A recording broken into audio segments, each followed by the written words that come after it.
মৰমৰ অকণিহঁত নমস্কাৰ মই গীতিমা দাস মই আকৌ আহিছো তোমালোকৰ মাজলৈ তোমালোকৰ প্ৰথম শ্ৰেণীৰ জংকাৰ পাঠ্যপুথিখনৰ সপ্তম অধ্যায়ৰ প্ৰথম পাঠটিৰ আন এটি অংশ লৈ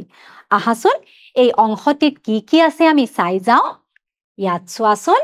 ইয়াতে আমি প্ৰথমে কি দেখিবলৈ পাইছো ছবিৰ নামৰ প্ৰথম আখৰবোৰত ঘেৰ দি ক আহা এই ছবি কেইখনৰ নামবোৰ তলত লিখা হৈ আছে আৰু আমি ছবিবোৰৰ নাম কম আৰু প্ৰথম আখৰটোত আমি ঘেৰ দিম বুজিব পাৰিছা নহয় আহাচোন আমি চাওঁ এয়া হল কি এখন ইগলৰ ছবি ইয়াতে লিখা আছে কি ই গ ল ইগল গতিকে আমি ইয়াৰে প্ৰথম আখৰটোত এনেদৰে ঘেৰ দিম তাৰ পাছত চোৱা কি আছে খৰম ইয়াতে আমি ক'ত ঘেৰ দিম প্ৰথম আখৰ খ ঘৰ হয়নে প্ৰথম কি আছে আখৰটো খ এই আখৰটোত আমি এনেদৰে ঘেৰ দিলো ধৰিব পাৰিছা নহয় তোমালোকে চোৱা ইয়াৰ পাছত কি আছে শব্দবোৰ শুনি শেষৰ ধ্বনিটো ক আহা এই শব্দকেইটা মই পঢ়ি যাম তোমালোকে শুনা আৰু তাৰ পাছত আমি এই শব্দবোৰৰ শেষৰ ধ্বনিটো কম উক পখা মুখ মুখা বাঘ উঘা ঈদ ইগল এতিয়া ইয়াৰে শেষৰ ধ্বনি কি হৈছে ইয়াতে সুখৰ শেষৰ ধ্বনিটো খ পখাৰ শেষৰ ধ্বনি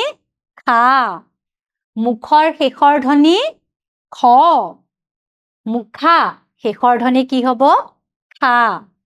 বাঘ শেষৰ ধ্বনি খ উঘা শেষৰ ধ্বনি খ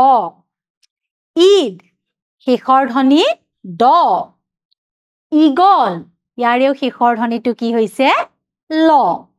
পাৰিছা নহয় সকলোৱে তাৰ পাছত চোৱা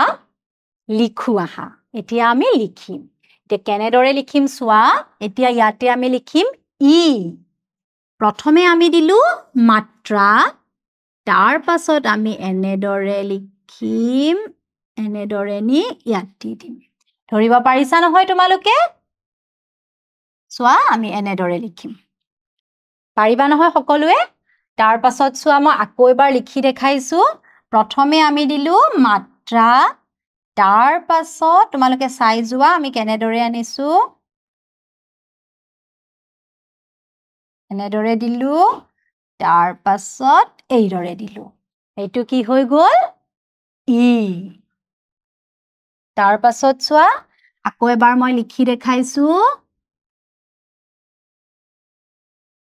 এইটো হল কি ই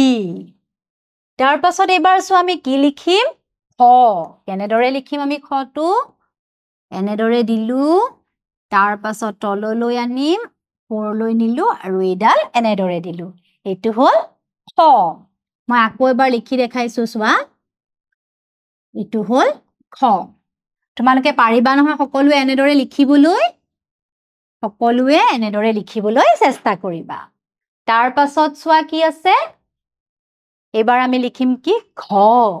কেনেদৰে লিখিম প্ৰথমে আমি দিম মাত্ৰা তাৰ পাছত আমি এনেদৰে আনিম এইটো হল ঘ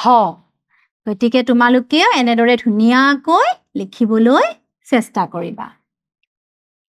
সকলোৱে দেখিছা নহয় মই কেনেদৰে লিখিছো তাৰ পাছত কি আছে চাও আহা এতিয়া আমি কি কৰিম এইকেইটা লিখিম মই এবাৰ লিখি দেখাইছো তোমালোকে চাই যোৱা প্ৰথমে দিলো মাত্ৰা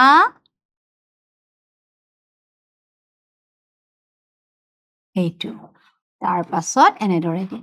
পাৰিবা নহয় সকলোৱে তাৰ পাছত চোৱা খ এইটো হল খ তাৰ পাছত লিখিম আমি ঘ এইটো হল ঘ মই এবাৰ লিখি দেখালো তোমালোকে এনেদৰে লিখিবলৈ চেষ্টা কৰিবা ইয়াৰ পাছত চোৱা কি আছে ছবিৰ কাষত ছবিৰ নাম সম্পূৰ্ণকৈ লিখি পঢ়োৱা এতিয়া এই ছবি কেইটাৰ কাষত আমি কি কৰিম খালি জেগাখিনি যে আছে তাত আমি আখৰ লিখিম আৰু ছবি কেইটাৰ নাম সম্পূৰ্ণকৈ পঢ়িম ইয়াত চোৱা প্ৰথম এইটো কিহৰ ছবি দেখিবলৈ পাইছো খালৈ আমি ইয়াতে কি লিখিম আমি ইয়াত লিখিম খালৈ খালৈ এইটো কিহৰ ছবি